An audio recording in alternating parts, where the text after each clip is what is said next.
చిన్ని కథలు చిట్టి కథలు పెద్దలు నేర్పిన నీతి కథలు గురువులు చెప్పిన మంచి కథలు భారతీయ కథలు.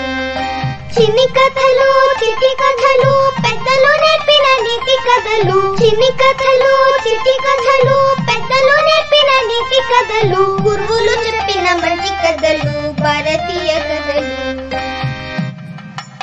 ధృవజ్ఞానంలోని చిన్నారులందరూ కథ వినడానికి సిద్ధంగా ఉన్నారు కదా. మొదటి భాగంలో మనం పునీతవతి శివుడి అనుగ్రహంతో ఒక ముసలి రూపంలోకి రావటం విన్నాము. ఇప్పుడు ఆవిడ ఏం చేసిందో తెలుసుకుందాం. చాలా శివక్షేత్రాలు తిరిగింది. అనేక క్షేత్రములు తిరుగుతూ శివదర్శనం చేస్తూ ఆనందానుభూతితో సంకీర్తనలను ఆలపిస్తూ ఉండేది. ఈ తల్లి తిన్నగా కైలాసానికి వెళ్ళాలి అనుకుంది. ఎందుకంటే ఆమె కైలాసం శివుడే. అలా శివుణ్ణి చూడాలి అని బలంగా కోరిక ఉంది ఆవిడకి. ఇక కైలాసానికి బయలుదేరింది. శివుడు ఉన్నాడేమో కాదు, శివుడే ఉన్నాడు అనే భావంతో బయలుదేరింది. అడుగడుగునా పరమేశ్వరుడే, మార్గబంధు, గమ్యం శివుడు, తోడు శివుడు, త్రోవ శివుడు. అలా బయలుదేరి బదరీ కేదార్నాథ్ పర్వతాలలో దర్శనం చేసుకుంది. అక్కడ నుండి కైలాసానికి కష్టపడి ఇష్టపడి వెళ్తోంది. కైలాస సమీపానికి వచ్చేసరికి కైలాసం మీద కాలు పెట్టకూడదు అనుకుని చేతులతో నడిచింది. చాలా ఇష్టంగా వెళ్తోంది. శివగీతాలను ఆలపిస్తూ వెళ్తోంది. వెళ్ళగానే పార్వతీ పరమేశ్వరులు కనిపించారు. తన కోసం వచ్చిన వాళ్ళని పరమేశ్వరుడు వదులుతాడా? ఎవరెవిడా అని అడిగింది పార్వతీదేవి.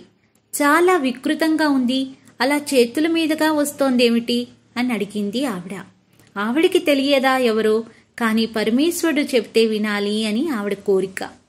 అప్పుడు పరమేశ్వరుడు అన్నారు, మా అమ్మ వచ్చింది అన్నారు.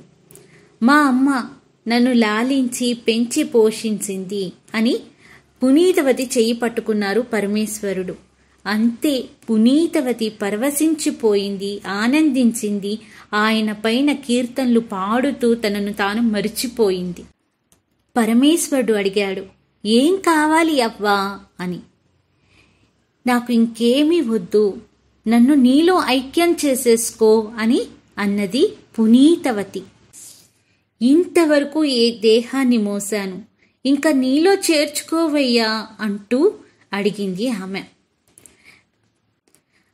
నువ్వు ఎప్పుడు వస్తానంటే అప్పుడు తెచ్చేసుకుంటాను అనుకుంటున్నావా? ఇంకా నువ్వు చేయాల్సింది చాలా ఉంది. ఎందరిని తరింప చెయ్యాలో నువ్వు. ఇక్కడి నుంచి తిన్నగా వటారణ్యం అనే క్షేత్రం ఉంది, అక్కడికి వెళ్ళు. అక్కడ నా గురించి పాడుతూ హాయిగా గడుపు. అక్కడ నీకు నేను దర్శనమిస్తాను అన్నారు పరమేశ్వరుడు. నీతో ఆడతా పాడతా నీకు కనిపిస్తా. ఇంకేం కావాలి?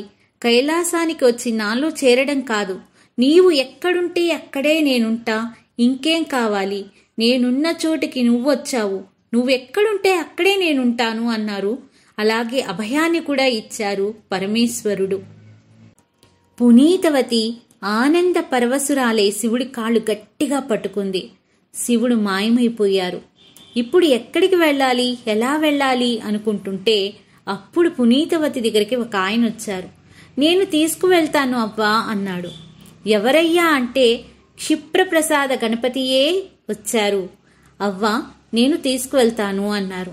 శివుడి దగ్గరికి తీసుకువెళ్ళడానికి ఈయనే గట్టివాడు. శ్రమ లేకుండా తీసుకొచ్చాడు వటారణ్యానికి. దీనిని ఇప్పుడు అలంగకాడ్ అంటారు. తమిళనాడులో ఆ క్షేత్రం ఉంది. ఆవిడ కైలాసంలో అడిగింది ఏమిటంటే, నీ నాట్యం గురించి అందరూ చెప్తారు, కైలాస సభలో నీ నాట్యం చూడాలని ఉంది అని అడిగితే ఆయన అన్నారు, నేను ఆ గుడిలో నీకు కనిపిస్తాను అని అన్నారు.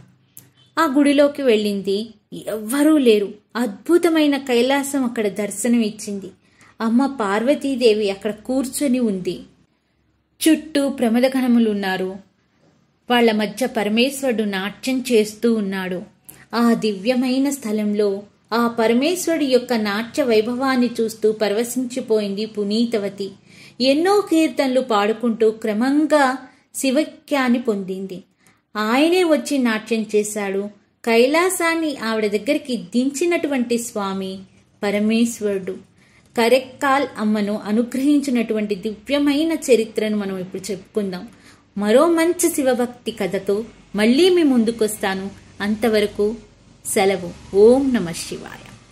శంకరాని చిత్కరుణకు సాటిలే దూరా సాక్షులెల్ల